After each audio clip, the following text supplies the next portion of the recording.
Salut à tous les amis, j'espère que vous allez bien. Aujourd'hui on va se faire un fraisier à vos spatules. Alors pour la réalisation de la génoise, on va partir sur une cuisson bain-marie. C'est-à-dire je vais mettre un cul de poule avec ma casserole en dessous qui a de l'eau. Et je vais mettre mes œufs. On va monter en température avec le sucre. Il faut que vous ayez une consistance moelleuse et que quand on les tire, ça fasse un filet. Donc on va chauffer. Alors si vous voulez le faire plus rapidement, vous mettez vos œufs et votre sucre dans une petite casserole, fouettez, faites juste tiédir et vous balancez tout ça dans le batteur jusqu'à couper le refroidissement, elle va monter toute seule. Moi j'ai pas de batteur donc je fais à l'ancienne. Alors il faut aussi absolument que vous puissiez mettre la main sous le cul de poule. Si c'est trop chaud, il va falloir s'enlever et continuer à monter à côté. Et là je commence à voir que ça commence à être trop chaud, je vais le mettre sur le côté. Quand ça sera refroidi, je vais me remettre dessus pour éviter la surcuisson des œufs. Quand on commence à voir le fond du récipient, c'est qu'on commence à être dans la bonne consistance. Vous voyez, ça commence là. Là, la consistance, elle est pas mal. Ça fait un fil. On est pas mal. Alors, on va arrêter et continuer à fouetter jusqu'à couper le refroidissement. Je vais y ajouter ma farine et un peu de maïzena et on va lever la pâte pour pas qu'elle retombe. Voilà, ma génoise est bien mélangée. Je vais la mettre sur mon scie-pâte. Faites ça sur une belle plaque à pâtisserie, c'est encore mieux parce que là du coup je vais pas pouvoir faire un beau rectangle bien propre parce que moi j'ai pas de plaque à pâtisserie. On va la mettre dans sa plaque et on va la lisser tout le long de la plaque avec une spatule si vous avez, c'est mieux. Et il faut éviter de faire des trous. On ne doit pas avoir le fond de votre scie-pâte, sinon vous allez avoir des épaisseurs plus ou moins épaisses sur chaque côté. Voilà, elle est abaissée, il n'y a plus qu'à la cuire. 180 degrés pendant 10 minutes. On va réaliser le sirop d'imbibage. Cela va nous valoir du jus de citron vert et jaune, du sucre et mon eau. Et ça, je vais le laisser tranquillement dissoudre le sucre et ça sera terminé. Compoté, j'ai mis les fraises, le jus de citron, un peu d'agar-agar et un peu de sucre. Des fraises en petits dés. Et quand elle est compotée, on va l'enlever. Voilà, elle est bien. Je vais la débarrasser.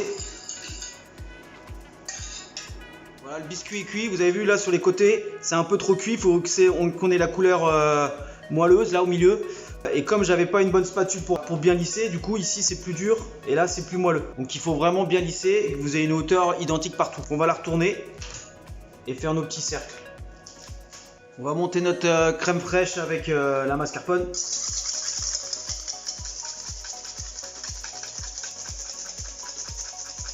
Voilà, on va la réserver. On va réaliser la diplomate. J'ai fait chauffer mon lait avec ma vanille. Je vais mettre mon jaune d'œuf, mon sucre, ma maïzena et on va blanchir tout ça. Je vais ajouter mon lait chaud et je vais faire cuire ma crème pâtissière. On va y mettre la gélatine ou de l'agar-agar et on va la débarrasser.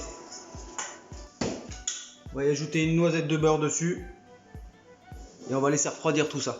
Voilà, ma crème pâtissière elle est froide. Je vais y ajouter la crème et la mascarpone.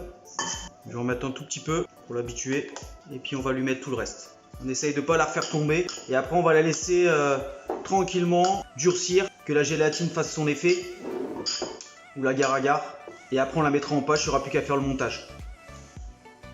Alors pour le montage, moi je vais mettre un cercle.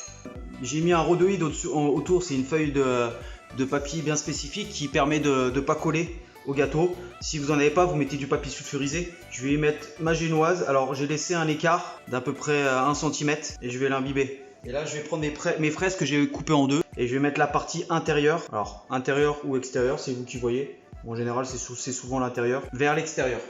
Et donc je vais chemiser mon moule tout le long de mon cercle.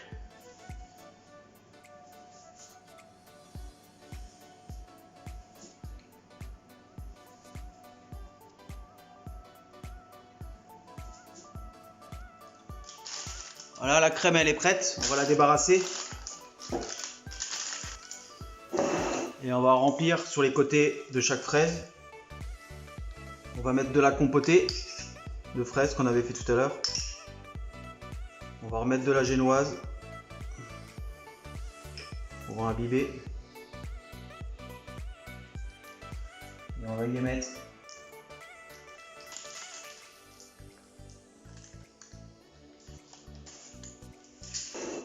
Et on va mettre ça au réfrigérateur.